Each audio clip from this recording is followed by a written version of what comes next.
படைகளின் ஆண்டவரை மறக்கும் அளவுக்கு பணிகளில் ஈடுபட வேண்டாம். இறையேசுவில் பிரியமான சகோதர சகோதரிகளே, இன்றைய நாளின் இறை வார்த்தை வழிபாடு இறை தந்தையோடு இறை வேண்டல் வழியாக இணைந்திருப்பதற்கு நமக்கு அழைப்பு விடுக்கின்றது.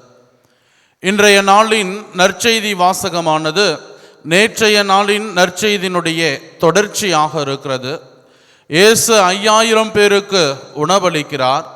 அந்த உணவை உண்ட மக்கள் அவரை அரசராக்க முயற்சிக்கிறார்கள். அப்பொழுது அவர் அவர்களை கரைக்கு அப்பால் செல்லுமாறு அவர்களை அனுப்பி வைக்கிறார். இறையேசுவில் பிரியமான சகோதர சகோதரிகளே, இன்றைய நாளின் நற்செய்தி வாசகத்திலே 2 இடங்கள் முக்கியத்துவம் வாய்ந்ததாய் கருதப்படுகிறது. ஒன்று, இயேசு இறைவேடல் செய்ய புறப்பட்ட இடம் மலை. 2வது கடல்.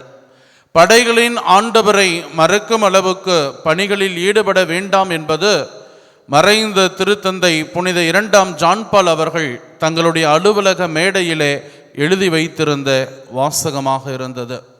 இறை மகன் இயேசு கிறிஸ்து தன்னுடைய பணி வாழ்வின் போதிக்கிற பணியில் ஈடுபட்டிருந்தாலும், நலம் தருகிற பணிகளிலே ஈடுபட்டிருந்தாலும், அவர் ஒருபோதும் இறை தந்தையோடு இணைந்து ஜெபிப்பதற்கு அவர் மறக்கவில்லை. அதனால்தான் அவர் ஒவ்வொரு நாளும் கருக்களில் இருந்தும் இரவிலும் அவர் இறை தந்தையோடு ஜெபத்திலே ஈடுபட்டார். அவ்வாறு அவர் அந்த ஜெபத்திலே தன்னையே முழுவதுமாய் இறைவனிடத்திலே ஒப்பு கொடுத்தபடியால் தான் பகல் முழுவதும் இறைவனின் பணியை அவர் எடுத்து செல்ல அவருக்கு ஆற்றலை தந்தது. இறை தந்தையோடு அவர் செலவிட்ட அந்த நேரம்தான் மலை என்பது இறைவனை சந்திக்கிற ஒரு இடமாக விவிலியத்திலே நாம் பார்க்கிறோம். கடல் என்பது சாத்தானினுடைய இருப்பிடமாக இருப்பதையும் விவிலிய ஆசிரியர்கள் குறிப்பிடுகிறார்கள்.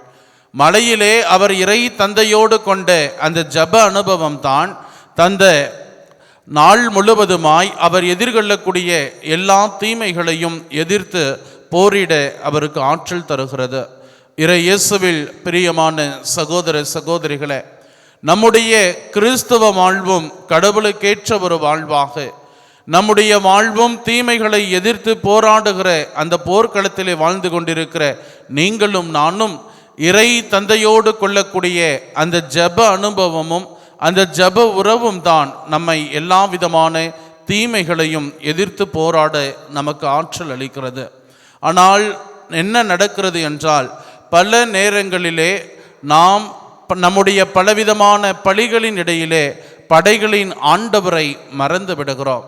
அதாவது வேலைகளுக்கு அதிக முக்கியத்துவம் கொடுத்து நாம் கடவுளை நினைக்க சில நேரங்களிலே தவறிவிடுகிறோம்.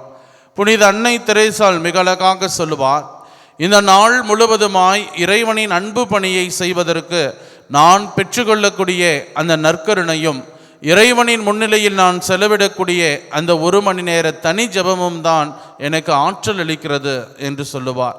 இறை இயேசுவில் பிரியமான சகோதர சகோதரிகளே, இன்றைய நாளின் இறை வார்த்தை வழிபாடும் நமக்கு அத்தகைய அழைப்பை தான் கொடுக்கிறது.